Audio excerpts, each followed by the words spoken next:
Any regret in life? میں جو regret شاید اپنا کیری کرتا ہوں وہی شاید یہ کرتا ہوں کہ میں کمیونیکیشن پرسنل ریلیشن شپس کے اندر جو ہوتی ہے، be it the husband and wife, be it the father and son, mother and son, میں آئی تھنک اتنا ایکسپریسو نہیں ہوں اس کے اندر. اچھا. تو میرے خیال میں وہ جو میرا جو لیک آف ایکسپریشنز ہیں کمیونیکیٹ کرنے کی وجہ سے، وہ میرا ایک ریگریٹ ہے. وہ یہ کہ obviously my father passed away in 2009 in June while he was performing عمرہ. عمرہ کرنے گئے تو فٹ مین، آرگینک مین، ساری زندگی انہوں نے ایکس بینکر، لیکن میں چلا بھی گیا، لیکن وہ جو ان کے ساتھ جو ٹائم آخری دنوں کا تھا جانے سے پہلے، وہ شاید میں نہیں گزار سکا. میرے باپ کا اور میرا ریلیشن ایسا تھا، اور میں ہمیشہ یہ ریگریٹ کرتا ہوں کہ میں ان کے ساتھ جو ہے وہ ایک آئیڈیل جو ایک باپ بیٹے کا ریلیشن ہوتا ہے نا، یہ بڑی پرسنل سی وجہ سے بات ہے، بٹ آئی تھنک شاید وہ میں مس کرتا ہوں. مینس کہ جو باپ اور بیٹے کا مطلب عید کے عید ہم لوگوں نے حق کرنا ہوتا تھا، پھر میں چلا گیا باہر، وہ ایک پورا پروسیس. اور مجھے ہمیشہ سے یہ ریگریٹ رہا ہے کہ میں اپنے باپ کے ساتھ ٹائم نہیں گزار سکا. آبویسلی ان کی جب وفات ہوئی ہے، میں چلا گیا انگلینڈ سے، وہاں پہ میں نے ان کے ساتھ ٹائم گزارا، ان کے لیے عمرہ کیا، سب کچھ کیا، عبادت کی. وہ سارا اینڈ جو تھا، کلائمیکس ان کی زندگی کا، وہاں پہ میں موجود تھا. لیکن جو انٹرول تھا یا جو پہلے کا ایک سارا ایک ٹائم تھا، آلموسٹ 15 سال میں وہ بہت ایک ڈسکنیکٹ رہا ہے. تو وہ میرا ایک بہت بڑا ریگریٹ ہے، پرسنل لیول کے اوپر مجھے ہمیشہ فیل ہوتا ہے کہ میں. اور کبھی آپ نے اس کو توڑ کے دیکھنے کی کوشش کی عدنان کہ اس کی کیا وجہ تھی؟ یہ جو بورڈنگ میں آپ رہے اس وجہ سے آپ ایکسپریسو نہیں رہے یا دوری ہوئی، کیا آپ سوچتے ہیں؟ آئی تھنک اس کو میں نے بریک ڈاؤن کیا تھا، لیکن مجھے جو سمجھ آئی بات وہ یہ کہ my father was also a very manly man. اس کو کس طرح کہنا چاہیے کہ وہ بھی اتنے ایکسپریسو نہیں، ٹپیکل 90s یا 70s 80s والے جو ایبسلیوٹلی. تو وہ بھی ایکسپریسو نہیں تھے، بیشتر معاشرہ ایسا تھا. اور پھر اوپر سے کچھ میری حرکات و سکنات ایسی تھی، عادات ایسی تھی میری کہ مطلب میں نے آپ کو بتایا نا، میں تھوڑا سا وائلڈ تھا، عجیب و غریب حرکتیں کرتا تھا. تو شاید وہ بھی ایک ایلیمنٹ تھا، اس سے بھی دوری پیدا ہوگی. بیکاز میرے والد صاحب بہت شریف انسان تھے. تو وہ obviously he always believed in one thing. وہ کہتے تھے کہ میرا اثاثہ صرف میرے بچوں کی ایجوکیشن ہے. ہمیشہ انہوں نے انڈر لائن یہ رکھا ہے. obviously میرے سارے جو بہن بھائی ہیں، میری سبلنگز ہیں، MashaAllah, they're the toppers in their own universities and in their academics. I was the only one who was the left out, the black sheep. تو وہ ایک تھوڑا سا بھی شاید کہیں نہ کہیں تھا. تو مجھے لگتا ہے کہ وہ جو ٹائم میں نے پورا مس کیا ہے ان کے ساتھ، اس کی مین ریزن یہ بھی ہے بورڈنگ جو آپ نے بولا. پھر میں بہت ارلی ڈیز کے اندر چلا گیا پاکستان سے باہر under circumstances. So I guess وہ جو ٹائم ہے وہ میں ہمیشہ فیل کرتا ہوں. عدنان صاحب، اس سے پہلے آپ نے بہت ہی پرسنل بات شیئر کی جی، اور اس کا جو کرکس تھا وہ یہ تھا کہ کبھی کبھی بہت سارے گھروں میں ہوتا ہے کہ بچے کے درمیان اور والد کے درمیان خاص طور پہ ایک دوری سی جو ہے وہ آ جاتی ہے. اب عمر کے اس حصے میں آپ کیا سمجھتے ہیں کہ اگر کسی بھی گھر میں ایسا ہو، اور یہ ہر دوسرے تیسرے گھر کی کہانی ہوتی ہے، ہو سکتی ہے، مشورہ کیا دیں گے کہ اس گیپ کو برج کرنے کے لیے، اس کو ختم کرنے کے لیے کیا کرنا چاہیے دونوں کو، باپ کو بھی بیٹے کو بھی؟ اچھا، مجھے لگتا ہے کہ بیٹے کو ایفرٹ کرنی چاہیے. بیٹے کو جو بھی اس سچویشن میں ہیں، جن کو لگتا ہے، کیونکہ ماں باپ بہت بڑی نعمت ہوتے ہیں اوبیسلی اولاد کے لیے. تو مجھے ایسا لگتا ہے کہ کبھی بھی ایسی سچویشن میں جہاں پہ آپ کو لگتا ہے آپ کا قصور ہے یا نہیں ہے، یا کوئی بھی ریزنز ہیں X Y Z A B C، it does not matter. I think آپ کو جانا چاہیے، کمیونیکیٹ کرنا چاہیے. اور چاہے وہ آپ کی نیچر کے خلاف ہو کہ آپ نے اب کچھ ایسے ریلیشن ہوتے ہیں جو بہت زیادہ مطلب فزیکلی ان سینس وہ ایکسپریسو نہیں ہوتے، مطلب جپھی ڈالنی، پپی کرنی، یہ وہ ماں باپ کے اندر. سو آپ کو کرنا چاہیے، اینڈ آئی تھنک آپ کو فلی ایکسپریس کرنا چاہیے باپ کے سامنے.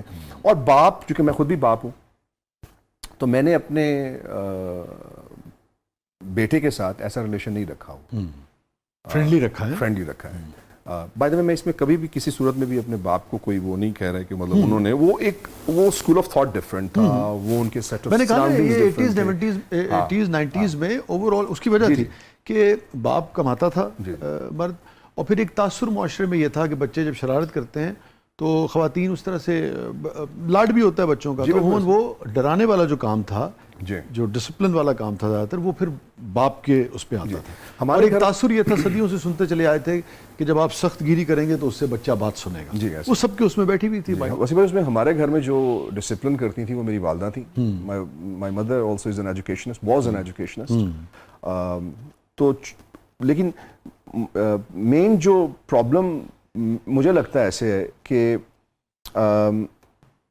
اب میں آپ کو ایک جملہ بتاتا ہوں کہ جب میرے لاسٹ ٹائم پہ والد صاحب میں جب پہنچا ہوں سعودی عرب, تو مجھے ہاسپٹل میں میرے والد صاحب نے ایک جملہ بولا, مائی والدہ واز دیئر آلسو. تو عمرے کے دوران ان کو ہارٹ کا ایشو ہوا؟ نہیں, ان کو ہارٹ کا ایشو نہیں ہوا تھا, ان کو ایکچولی تھا بلڈ کینسر تھا ان کو, لیکن دیر از اے نیم اسپیسیفکلی, کینسر کی کوئی فارم تھی, کینسر کی فارم تھی. ٹھیک ہے. And it was a last stage, اس کے پہلے کوئی ان کو کوئی پرابلم نہیں تھا. ٹھیک ہے. مطلب ہم لوگ اچانک ڈائگنوز اچانک ہوا تھا. He was very healthy man, my father was a very healthy man, مطلب کم کھانا, بہت زیادہ ایکسرسائز کرنی.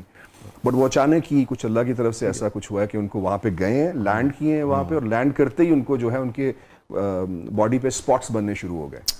So he went to my mother, my father being my father, وہ ایکسپریسو نہیں تھے. انہوں نے امی کو میری کو بولا کہ یار یہ دیکھو میرے ساتھ کیا ہو رہا ہے, مجھے درد ہو رہی ہے. تو پھر وہاں سے وہ سیدھے ہاسپٹل چلے گئے. سو اسی اسنا میں جب مجھے کال آئی تو میں گیا ہوں. تو میرا بات کرنے کا مقصد یہ تھا, میں پہنچا ہوں وہاں پہ. اور جو میں سمجھ پا رہا ہوں اس کا مطلب ہے جب آپ گئے تو والد حیات تھے آپ کے؟ جی جی okay. He was in hospital. ٹھیک ہے. Under obviously supervision. میں پہنچا ہوں وہاں پہ, تو میرے باپ نے جو مجھے دیکھ کے بولا ہے اس وقت, اس نے کہا کہ میرا شیر پتر آ گیا. اب وہ لائن جو میرا شیر پتر آ گیا سب سنبھال لے گا, وہ لائن میرے لیے آج تک وہ you know it is kind of embedded in me. لیکن کاش ہی کیسا ہوتا نا کہ وہ پورا بیک گراؤنڈ جو میں نے آپ کو بتایا کہ وہ ٹائم میں ان سے گزار پاتا, وہ 4 یا 5 دن اس کے بعد. یہ شاید آپ اس سے پہلے بھی سننا چاہتے تھے؟ پہلے بھی سننا چاہتا تھا. میں ایکچولی کہنے کی یہ کوشش کر رہا ہوں, trying to hold my emotions together. But وہ ہوتا یہ ہے کہ پھر میں 5-6 دن کے ساتھ رہا ادھر, اور اس 5-6 دن میں جو میری ان سے دوستی ہوئی, وہ دوستی میری پوری زندگی میں ان سے نہیں ہوئی. دونوں نے ایک دوسرے کو ایکسپلور کیا, مطلب میں ایگزیکٹلی. سو دس از مطلب میں ان کے ساتھ بیٹھا ہوں صبح سے لے کے شام تک, پالیٹکس پہ بات کر رہے ہیں, جو کہ وہ اخبار بہت پڑھتے تھے, وہ ہر چیز پہ بات کر رہے ہیں. وہ تو لاسٹ منٹ پہ آ کے جب انہوں نے مجھے بولنا شروع کیا ہے کہ یار یہ فلاں فلاں میرے پاس پیسے پڑے ہوئے ہیں تو تجھے میں بتا رہا ہوں, تو میں نے کہا ایسی مجھ سے باتیں کیوں کر رہے ہیں, تو وہ ان کو پتہ چل گیا ہوا تھا. سو ہاں, تو کبھی آخری 4-5 دن بہت اچھے رہے اس حوالے سے آپ. جی جی بہت اچھے رہے.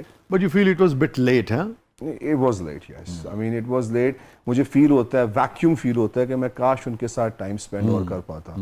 بٹ وہ کہتے ہیں نا, پھر جو آپ کے پاس ہے, اب میں اس لیے کہتا ہوں کہ جن کے والدین زندہ ہیں, جی جی, وہ کسی وجہ سے بھی کوئی پرابلم ہے, اور یار چھوڑو جا کے, مطلب یو نو کہتے ہیں اس کنویں کا پانی پیو. ہاں بڑی اہم بات, اور وہ پینا بڑا ضروری ہے.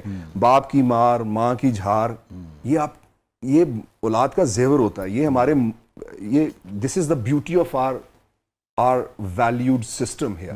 اللہ تعالیٰ جی ان کو غریق رحمت فرمائے. اور خاص طور پہ اللہ تعالیٰ نے اپنے ہاں بلا کے, اور پھر جس طرح سے اپنے پاس بلایا, تو ہمارا تو آپ جانتے ہیں کہ اسلامک فلسفی کہتی ہے کہ ایسے لوگ ایمان ہے جی میرا, چلے جاتے ہیں دنیا سے مگر بہت خوش نصیب. جی ایسے ہی. اور سب سے غمگین لمحہ تو واسف بھائی میں نے بتایا آپ کو کہ والد کا جانا میرے لیے بہت غمگین تھا.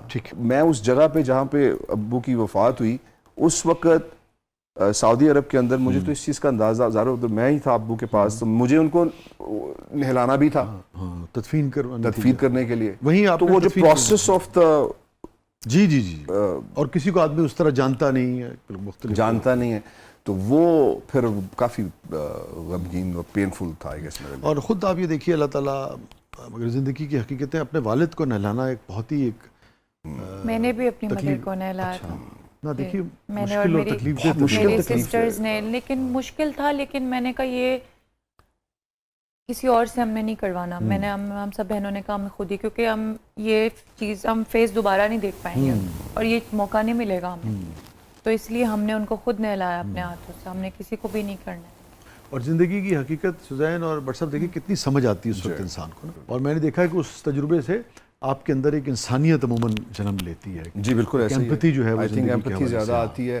آپ کو لگتا ہے ایسا, مجھے لگتا ہے ایسا کہ ایسا فیل ہوتا ہے کہ وہ بائی دا وے وہی ٹائم سے جس کے بعد سے وہ ساری ایک میرا چینج آیا, چینج بھی آیا, پیراڈائم شفٹ کے لیے جی آیا, پھر انسان بھول جاتا ہے, پھر چینج آتا ہے. ہاں لڑتا پروسیس رہتا آف ہے لائف ہے نا, یس اس میں Yes. چلتا رہتا ہے, کوئی چیزیں آپ کی مائنس پلس ہو جاتی ہیں, بٹ موت کو یاد رکھنا بڑا ضروری ہے. بہت. اور میرا خیال ہے کہ سب سے گراؤنڈیڈ انسان, ہمبل انسان, جسے کہتے ہیں نا عاجزی, وہ آتی ہی تب ہے جب انسان یہ یاد رکھتا ہے کہ اس میں مرنا ہے اور اس کی ٹرانزیشن ہونی ہے فرام دس ٹو اندر ورلڈ. یس, عقائد دو جہاں سرکار دو عالم صلی اللہ علیہ وسلم کی ایک حدیث کا مفہوم ہے کہ قبروں پر جایا کرو, اس سے عبرت جو ہے انسان کو حاصل ہوتی ہے. وہ یہی ہے کہ آپ کو زندگی کی حقیقت جو ہے وہ پتہ لگے.